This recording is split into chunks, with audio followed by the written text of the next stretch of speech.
બધી વાત કરી તો ત્યારે એમને સામે એટલો મને બધું રિસ્પોન્સ ધરાવ્યો. પૈસા હું તમને મારી મરજીથી આપું છું અને મારે આ પૈસા પાછા જોતા નથી. એક કરતાં પણ વધારે લોકો જોડે સંબંધ હતા, તેમ છતાં એના છૂટાછેડા થઈ ગયેલ છે. રાજકોટ કમિશનરશ્રીને મારી એક જ રિક્વેસ્ટ છે કે આ વિડીયો બાદ આ એફઆઈઆરની પૂરતી શોધખોળ કરો અને મારા મર્યા બાદ મને સાચો ન્યાય અપાવજો.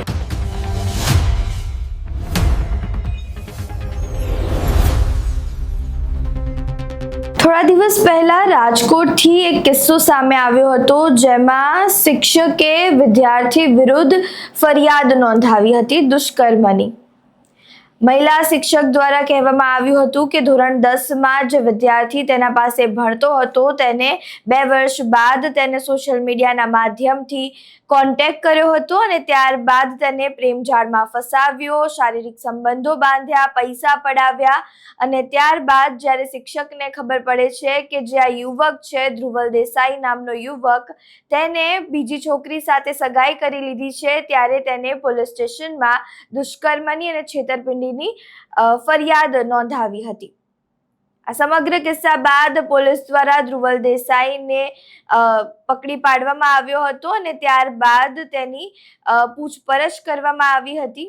હવે આ સમગ્ર મામલે જે યુવક છે ધ્રુવલ દેસાઈ, તેનો એક વિડીયો સામે આવ્યો છે, જેમાં તેઓ આ મહિલા શિક્ષક અને પોલીસ ઉપર ગંભીર આરોપો લગાવી રહ્યા છે. તેઓ કહી રહ્યા છે કે જે યુવતી છે, જે મહિલા શિક્ષક છે, તો ફેસબુક ઉપર રિક્વેસ્ટ પહેલા મેં મોકલી છે, વાતચીત ચાલુ મેં કરી છે, પણ રિસ્પોન્સ પણ સામેથી મળ્યો છે અને ત્યારબાદ બધું મ્યુચ્યુઅલ અન્ડરસ્ટેન્ડિંગથી હતું. તેમને ઇમોશનલ બ્લેકમેલ આ જે મહિલા શિક્ષક છે તે યુવકને ઇમોશનલ બ્લેકમેલ કરતી હતી અને ત્યારબાદ તેના પાસેથી પૈસા પણ પડાવતી હતી. પોલીસ ઉપર આરોપો લગાવ્યા છે કે પોલીસ દ્વારા કોઈ પણ પ્રકારની જે નિવેદન છે તે યુવકનું લેવામાં નથી આવ્યું, તેમનું સાંભળવામાં નથી આવ્યું અને ડાયરેક્ટ તેના ઉપર ફરિયાદ નોંધી દીધી છે અને ગુનો દાખલ કરી દીધો છે. વધુમાં તેઓ પોલીસ અને આ યુવતી વિશે શું કહી રહ્યા છે તે સાંભળો. આજે હું ધ્રુવલ દેસાઈ તમારી સમક્ષ આ વિડીયોના માધ્યમથી તમને જણાવવા માગું છું કે તારીખ 23/3/2026ના રોજ મારા પર એફઆઈઆર થયેલી, જેમાં મારા પર આરોપ હતો કે શિક્ષિકાને લગ્નની લાલચ આપીને દુષ્કર્મ આચર્યું. જેમાં શિક્ષિકા અર્ચના ભરતભાઈ જોશી એ મારી પર આરોપ લગાડ્યો છે કે મેં એમને લગ્નની લાલચ આપીને દુષ્કર્મ આચર્યું છે.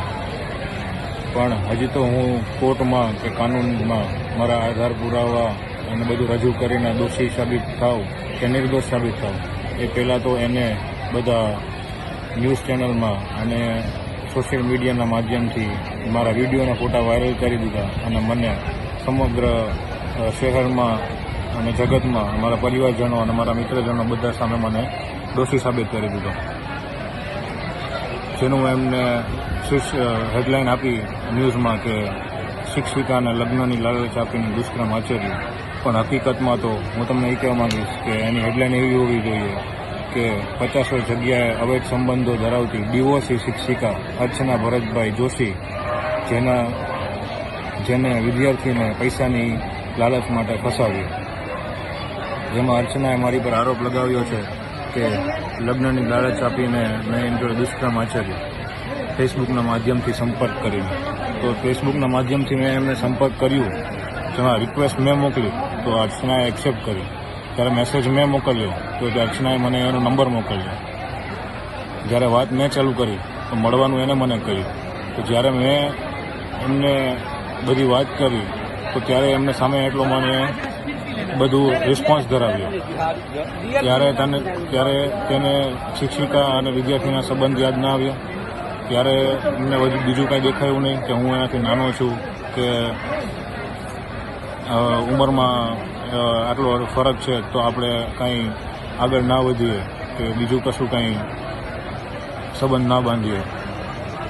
તેમ છતાં એને મારી જોડે વાત કરવાનું ચાલુ કર્યું અને વાત કરતાં કરતાં આગળની બધી ચર્ચાઓ કરી અને એ ચર્ચા દરમિયાન એમને મારી પર એવા આરોપ લગાવ્યા છે કે પૈસા પડાવી અને સોનું ચોરીને મેં વેચી કાઢ્યું. એને જો અગર મેં એમનું પૈસા પડાવ્યા હોય અને સોનું વેચ્યું હોય તો અર્ચનાના કહેવા મુજબ મારી પાસે આધાર પુરાવા છે કે જેમાં એને મને કહ્યું છે કે 2 લાખ રૂપિયા કેશ અને 2 લાખ રૂપિયાનું સોનું વેચીને એ મને પૈસા આપશે, કેમ કે મારી આર્થિક પરિસ્થિતિ એટલી સારી ન હતી.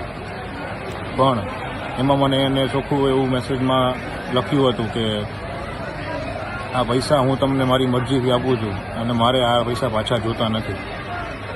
અને એવું કહ્યું કે એવા બી આરોપ મારી પર લગાવ્યા છે કે મને 4 ધામની યાત્રા પર લઈ જતો અને મને થાઈલેન્ડ ફરવા લઈ જતો. તો હું કંઈ અર્ચનાને 4 ધામની યાત્રા પર લઈ જતો અને થાઈલેન્ડ ફરવા બી લઈ જતો તો મારે એના પૈસાનું શું જરૂર અને મારે એના બધા સોના ચાંદી વેચીને ચોરી કરીને વેચવાનો શું મતલબ હતો? મારી પાસે એટલા પૈસા હોય તો મારે એની પાસે પૈસા પડાવવાનો શું અર્થ અને શું જરૂર? એટલે ખોટા બધા આક્ષેપ અને આરોપ લગાવીને મને આમાં ફસાવ્યો છે. અને એમને એવું મારે પર આરોપ લગાવ્યો કે 1.5 વર્ષ સુધી શારીરિક સંબંધ બાંધ્યા. પણ અર્ચનાના કહેવા પ્રમાણે તો એનું શારીરિક શોષણ કર્યું છે એવા એમને મારી ઉપર દાવા લગાવ્યા છે. પણ હકીકતમાં તો એને એક કરતાં પણ વધારે લોકો જોડે સંબંધ હતા અને રાખવાની ઈચ્છા ધરાવતી હતી કે જેના પુરાવા એને મને મેસેજ થકી આપ્યા હતા કે હું તારી જોડે બી લઈશ અને હું અત્યારે લિવિંગમાં બીજા જોડે રહું છું, મારા ડિવોર્સ પછી એની જોડે બી રહીશ. તો આવી વ્યક્તિ, આવી શિક્ષિકા અર્ચના જોશીને આપણે કેવી રીતે સારી સંસ્કારી અને લગ્નલાયક ગણી શકીએ કે જેથી આપણે એને લગ્ન કરવાની લાલચ આપીએ. તેમ છતાં એના છૂટાછેડા થઈ ગયેલ છે. છૂટાછેડા થવાનું કારણ એના મેરિડ લાઈફમાં એક્સટર્નલ અફેર્સ અને એનો એક 16-17 વર્ષીય છોકરો જેની કસ્ટડી એના ફાધરને મળી પણ અર્ચનાને ના મળી, કેમ કે એના અવૈધ સંબંધો અને અવ્યવહારો જગતમાં અને બદનામ નામ.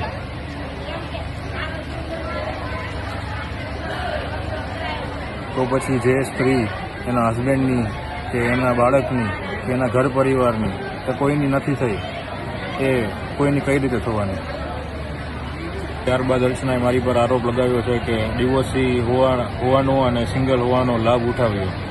પણ હું ખાલી એટલું કહેવા માગીશ કે ચાલી હાથે ના વાગે. અને અર્ચના કંઈ 5 વર્ષની ન હતી, મારાથી 10 વર્ષ મોટી ઉંમરમાં અને શિક્ષિકા હતી. તો એમને લાભ ઉઠાવવાનો કે બીજો કંઈ પ્રશ્ન શારીરિક સંબંધ બાંધવાનો એવું કંઈ હોય નહીં. બાકી તમે જ કહો કે જે શિક્ષિકા અર્ચના જોશી જેવી વિદ્યાર્થી જોડે સંબંધ બાંધતી હોય એવી શિક્ષિકાને તમે કેવી ગણશો? તેમ છતાં જે બધા શિક્ષિકા બોલે છે અને ગુરુ શિષ્યને સંબંધને લાંછન લગાવવાના આરોપ લગાવે છે, તો હું તેવી શિક્ષિકા અર્ચના જોશીને એટલું જ કહેવા માગીશ કે હું તો તમારા કરતાં ઉંમરમાં બહુ જ નાનો હતો અને તમારો ભૂતપૂર્વ વિદ્યાર્થી હતો. તમારા તો ડિવોર્સ બી થઈ ગયા હતા, તમારે એક બાળક બી હતું, મારે તો લગ્ન બી નહોતા થયા અને મને એટલી બધી સમજણ બી નહોતી. તો તમને તો એટલી સમજણ હતી ને કે તમારે આવું ન કરવું જોઈએ. તેમ છતાં તમે કર્યું ને તો તેમ છતાં કર્યું અને તમને ખબર ન હતી કે આ બધા કારણોના લીધે તમારા માવતર કે મારા ઘરેથી આપણા બંનેના સંબંધ માટે હા નહીં પાડે, તો તમે આગળ શું કામ વધ્યા? ઉલટાનું તમે મને એવું કહ્યું હતું ફેસબુકમાંથી કોન્ટેક્ટ કરવા પછી કે હું અત્યારે લિવ ઇન રિલેશનશીપમાં છું અને હું આ રિલેશનશીપમાં રહીશ અને હાઈડમાં તમે મારી જોડે બી ગર્લફ્રેન્ડ તરીકે રહેશો. જેના મારી પાસે આ આધાર પુરાવા છે જે હું તમારી બધા સમક્ષ રજૂ કરવા માગું છું. તેની જોડે તમે મને એવું બી જણાવ્યું હતું કે મારા બોયફ્રેન્ડને ખબર નહીં પડે અને આપણે હાઈડમાં રહીશું અને હાઈડમાં રિલેશન રાખીશું અને જ્યારે મારા બોયફ્રેન્ડ આઉટિંગમાં હશે કે બહાર ગયો હશે એને ખ્યાલ નહીં હોય ત્યારે આપણે પાછળથી મળીશું. ત્યારબાદ તમે મને તમારા ફ્લેટ પર તમારા ઘરે મને મળવા માટે બોલાવ્યો હતો અને ત્યારે આપણે મળ્યા હતા. અને ત્યારબાદ તમે મને 3 થી 4 વાર પાછો તમે મને તમારા ઘરે મળવા માટે બોલાવ્યો હતો. આવું થોડા સમય સુધી ચાલવા બાદ તમે મને એવું બી પૂછ્યું હતું કે મેં હજી સુધી લગ્ન નથી કર્યા કે કોઈ છોકરી નથી ગોતી. તો ત્યારે મેં તમને જણાવ્યું હતું કે મારે જિંદગીમાં કોઈ દિવસ લગ્ન નથી કરવા અને મારે કોઈ છોકરી બી નથી ગોતી. તેમ છતાં તમે મારી જોડે સંબંધ રાખ્યા હતા અને તમારા લિવ ઇન રિલેશનશીપ જે હતા એનું તમે મને રોજિંદા વાત કરતા, ફોટા મોકલતા, વિડીયો મોકલતા, તમે શું કરતા એ મોકલતા, તમે ક્યાં ફરવા જતા દિલ્હી ને આ તે હોટલમાં ક્યાં જતા એ બધું તમે મને મોકલતા અને મારી જોડે બી વાત કરતા અને મને બી મળતા તમે. તો ત્યારે તમને આ બધું શિક્ષિકા અને વિદ્યાર્થીના સંબંધનું બધું યાદ ન આવ્યું? ત્યારબાદ અર્ચનાએ મારા પર એવા બી આરોપ લગાવ્યા છે કે સગાઈ કરી મેં એમની જોબ મુકાઈને ફોરેનમાં સેટલ થવાના એમને વાયદા કર્યા, પણ હકીકત તો એ છે કે મારી સગાઈ થઈ એ પહેલાં જ એને જોબ મૂકી દીધી હતી અને સમાજમાં અને શહેરમાં એનું બદનામ નામ હોવાથી અને પૈસા પડાવવાના આવા ધંધા કરવાથી એમને આ શહેર છોડીને ફોરેનમાં સ્થાયી થવું હતું, જેના માટે એને મને જરિયો બનાવ્યો હતો અને મારા નામ ચડાવે છે ન્યૂઝમાં અને મીડિયામાં બધે. આ તો હું નાનો છું અને મારા લગ્ન નથી થયા, પણ સામે કોઈ બીજો ડિવોર્સી હોય અને તારી જોડે લગ્ન કરવા માંગતો હોય અર્ચના, અને તારા આવા બધા કામ એમને ખબર પડે કે બધું પૈસા પડાવવાના ધંધા કરે છે અને હવે જ સંબંધો બાંધે છે બધા જોડે, તો તારી જોડે કોઈ લગ્ન કરવા માટે રાજી બી ના થાય.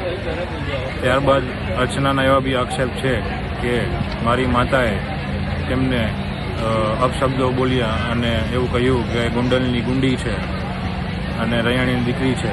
તો એવું જ હોય તો મારી માતા ગુંડલની ગુંડી હોય તો એની પર 50 તો કેસ હોવા જોઈએ અને તારે તું એનાથી બીતી હોવી જોઈએ, પણ એમ છતાં અપશબ્દો તે બોલ્યા છે, મારા મંગેતર પર હાથ તે ઉપાડ્યો છે અને મીડિયામાં ફોટો અને આવું બધું વાયરલ કરીને મારું નામ બદનામ તું કરે છે. તો ગુંડી છે કોણ, મારી માતા કે તું? ને પોતાની સંતાન પર આવા કોઈ આક્ષેપ નાખતું હોય તો કોઈની બી માતા થોડું તો બોલે છે. જે મારી માતાએ તને કહ્યું એમાં અપશબ્દ ન હતા, ખાલી એમણે તમને સમજાવ્યું હતું કે તમે આવું ના કરો, તમારી ઉંમર જો, તમે શિક્ષિકા છો, કંઈક લાજ રાખો. તેમ પછી બી એમને મારી પર એવા આરોપ લગાવ્યા છે કે સવાર બપોર સાંજ હું ત્યાં જમવા જતો અને એમને વાઈફની જેમ ટ્રીટ કરતો, પણ હકીકત તો એ છે કે સવારે એ જો સ્કૂલમાં નોકરી કરતી, સવારે હોતી નહીં, બપોરે આવતી ત્યારે મારી પાસે ટિફિન મંગાવતી અને હું જમવાની કે એવી કંઈ ના પાડું તો મને કહેતી કે હું ત્યાં તમારી ઓફિસે આવું છું, તમે અને ઓફિસ આવીને ધમકી આપતી કે તમે નીચે આવો છો કે હું ઉપર આવું. તેમ કરીને મને ફસાવીને પરાણે જમાડતી અને પરાણે ઘરે બોલાવતી અને મારી જોડે મળતી, જેના બધા આધાર પુરાવા હું તમારી સમક્ષ રજૂ કરું છું. આ ફોટા ચેકમાં તમે જોઈ શકો છો. એટલે આ અર્ચના મારી ઉપર આ ખોટા દાવા અને મને બદનામ કરી મને ફસાવ્યો છે અને નિયમો અને કાનૂનોનો દુરુપયોગ કર્યો છે અને સમાચાર અને સોશિયલ મીડિયા થ્રુ બધાનો સહારો લઈને મને બહુ જ જલીલ કર્યો છે. ત્યારબાદ અર્ચનાએ મને એવા બી દાવા કર્યા છે કે તેને 1.5 થી 2 મહિના સુધી પ્રેશર કરી મને એવું કહ્યું કે કાં તો મારી જોડે લગ્ન કર અને કાં તો મને બ્લોકમાંથી કાઢ અને સગાઈ તોડીને મારી જોડે રહે. પણ હકીકત તો એ છે એના વારંવાર પૈસાની માંગ કરીને મને દબાવતી હતી, જે મેં માંડ બારેથી પૈસા ભેગા કરીને હું એમને ધીમે ધીમે ચૂકવતો હતો, પણ એની ભૂખ દિવસે ને દિવસે વધતી જતી હતી એટલે મારાથી પૂછાય એમ ન હતું. પછી મેં એમને કહ્યું કે મારે હવે રિલેશન નથી રાખવા, તો ત્યારે મને ધમકી આપવા લાગી, જેથી મેં એમને બ્લોક કરી અને એની જોડે સંબંધ તોડ્યા. કેમ કે મને એ બહુ જ મેન્ટલી ઇમોશનલી પ્રેશર કરીને મારી પાસે પૈસા પડાવતી હતી. ત્યારબાદ મારા વારંવાર જવાબ ન દેતા એ મારા ધંધા પર અમૂલ પાર્લર પર આવીને ગેરવર્તન કર્યું અને મને જેમ તેમ બોલવા લાગી અને મને પૈસાની માંગ કરી. તો મારાથી ત્યારે મારા બેઇજ્જતીના આબરૂના લીધે મેં ત્યારે એમને કહ્યું કે હા ઠીક છે, તમને પૈસા હું પહોંચાડી દઈશ, જેનું મેં મારા માતાનું સોનું વેચીને એમને પૈસા પૂરા પાડ્યા. અને ત્યારે એમને મને એમ કહ્યું હા હવે આપણે કશું નહીં, પણ એની વાત પર ટકી ના રહી અને એના પૈસાની વધતી માંગ અને જરૂરના કારણે મને એમને આ કાયદામાં બધી રીતે ફસાવ્યો અને ન્યૂઝમાં મને બદનામ કર્યો. એટલે આ કપટી શિક્ષિકા અર્ચના ભરતભાઈ જોશી તેના ઘણા મિત્રો, ગુંડાઓ, બીજા બધા પોલિટિશિયનો જોડે રહીને તેમની મીઠી નજર હેઠળ આવા પૈસા પડાવવાના ગોરખ ધંધા કરે છે. ટાઈમ જતાં જે મને સમજાયું મને કે આ તો નાના ઘરના ઇજ્જત ધરાવતા છોકરાઓને પોતાના પ્રેમ જાળમાં ફસાવીને પૈસા પડાવવાના ધંધા કરે છે. આવું કરવાનું કારણ મોંઘી ગાડીમાં ફરવું, મોંઘા કપડાં પહેરવા અને પોતાના મોજ શોખ પૂરા કરવા માટે ફસાવવાનું, બધા પાસે પૈસા પડાવવાનું કામ છે. ત્યારબાદ એમને વારંવાર મારી પાસે પૈસાની માંગ કરી અને મેં પૈસા ના આપતા એમને મને ધમકી આપી, બ્લેકમેલ કર્યો કે તું મને પૈસા નહીં આપે તો હું તારા પર બલાત્કાર અને રેપ જેવા કેસ કરીશ અને તને ફસાવી દઈશ. અને એવું કહ્યું કે તને ખબર નથી અત્યારે કાનૂન કોર્ટ બધા સ્ત્રીઓના નિયમ છે અને બધા એનું જ વધારે માને છે, જેથી કરીને તારી જિંદગી હું બરબાદ કરી નાખીશ અને તારી ઇજ્જત ઉતારી નાખીશ અને તને ક્યાંયનું નહીં રાખું. છે એમને સાચું કરી બતાવ્યું. અને ત્યારબાદ બીજા જ દિવસે મારી પૈસા ના આપતા એમને મારી પર એફઆઈ કરી દીધી. જે અરજીના બાબતે હું છેલ્લા 2 મહિનાથી પોલીસને મારા આધાર પુરાવા અને મારા બધા નિવેદનો કાંઈ બી ન આપ્યું, હું રજૂ ના કરું અને દોષી સાબિત થાઉં તે પહેલાં જ મને અને બધે દોષી સાબિત કરી દીધો. હજી તો હું પોલીસને મારી 2 ગુનાઓનું સબૂત આપું અને મારા આધાર પુરાવા હું આપું તે પહેલાં જ એમને મારું નિવેદન બી ના લીધું, મારો એવિડન્સ બી ના લીધા અને મારી પાસે કંઈ બી મારી વાત માન્યા વગર એફઆઈઆર કરી દીધી. અને ત્યારબાદ અર્ચનાના વકીલો થ્રુ એમને મને એવું જણાવ્યું કે તમારે અગર બદનામ ના થવું હોય અને કેસ પાછો લેવો હોય તો સમાધાન પેટે 25 લાખ રૂપિયા આપો, નહીં તો તમને હજી બદનામ કરીશું અને જેલમાં મોકલીશું અને સજા પાડીશું. જેમાં રાજકોટ કમિશનરશ્રીને મારી ન્યાયની એક જ માંગ છે કે મારા જે આધાર પુરાવા એવિડન્સ છે, મારી જે બેગુનાહી છે એ સાબિત કરવાનો મને હક છે કે નહીં, મને કંઈ બોલવાનો હક છે કે નહીં, એ બધું તમારા પોલીસ કર્મીઓ ડાયરેક્ટ એફઆઈઆર કરીને કોઈને દોષી સાબિત કરી દે છે. એટલે રાજકોટ કમિશનરશ્રીને મારી એક જ રિક્વેસ્ટ છે કે આ વિડીયો બાદ આ એફઆઈઆરની પૂરતી શોધખોળ કરો અને મારા મર્યા બાદ મને સાચો ન્યાય અપાવજો. કારણ કે અત્યારે હું નિર્દોષ છું તેમ છતાં મારે દોષી સાબિત થવું પડે છે અને હું કાંઈ આમાં આધાર પુરાવા સબૂત આપું એ પહેલાં જ મને બધાએ દોષી સાબિત કરી દીધો છે. કારણ કે મેં કોઈને લગ્નની લાલચ નથી આપી અને કોઈની જોડે દુષ્કર્મ નથી આચર્યો. આ બધા કપટી શિક્ષિકા અર્ચના જોશીના પૈસા પડાવવાના ગોરખ ધંધાઓ છે. હવે મારાથી મારા પરિવારનો આ માનસિક ત્રાસ અને સમાજમાં બદનામી સહન નથી થતી, જેની ગુનેગાર શિક્ષિકા અર્ચના જોશી અને તેને મરતિયાવ છે, તેમ છતાં મને દોષી સાબિત કર્યો છે. હું મારા માતા પિતા, મિત્રો અને મને લાગતા ઓળખતા જેને મારા પ્રત્યે સ્નેહ છે એની માફી માગું છું કે મને માફ કરજો. જે અર્ચના કહેતી હતી કે અત્યારે કાનૂન ને બધું સ્ત્રીઓનું છે એને સાચી કરી બતાવ્યું છે અને હું નિર્દોષ હોવા છતાં એને મને સમાજમાં દોષી સાબિત કરી બતાવ્યો છે, જેના કારણે હું હવે આ ઝેર પીને આપઘાત કરવા જઈ રહ્યો છું. મને માફ કરજો. કેમ કે છેલ્લી વાર મારી એવી ઈચ્છા હતી કે બાબા કાશી વિશ્વનાથના દર્શન કરીને હું એમના ધામમાં જાઉં. જેમાં મેં મારી માતાનું સોનું વેચીને બીજા દિવસે એમને ઓનલાઈન 4 લાખ રૂપિયા અને કટકે ઓનલાઈન ટોટલ 6,80,000 રૂપિયા. જેમ તમે સાંભળ્યું એમ યુવક દ્વારા જે મહિલા શિક્ષિકા છે તેના ઉપર ગંભીર આરોપો લગાવવામાં આવી રહ્યા છે. પોલીસ કમિશનરને પણ કહેવામાં આવી રહ્યું છે કે તેને ન્યાય મળવો જોઈએ. આ યુવકે વિડીયો ચાલુ રાખતા જ ફિનાઇલ પીધું છે, પોતાના જીવન ટૂંકાવવાનો પ્રયાસ કર્યો છે અને જે આ વિડીયો બનાવ્યો છે ત્યારબાદ એને રાજકોટ કમિશનરને એવું કહ્યું છે કે હું ભલે મરી જાઉં પરંતુ મને ન્યાય અપાવવાની જિમ્મેદારી તમારી છે. હવે અહીંયા કોણ સાચું છે કોણ ખોટું છે એ તો હવે પોલીસ તપાસ બાદ જ ખબર પડશે, પરંતુ તમારું આ સમગ્ર મામલે શું માનવું છે, તમારા મંતવ્યો અમને કમેન્ટ બોક્સમાં જરૂરથી જણાવજો.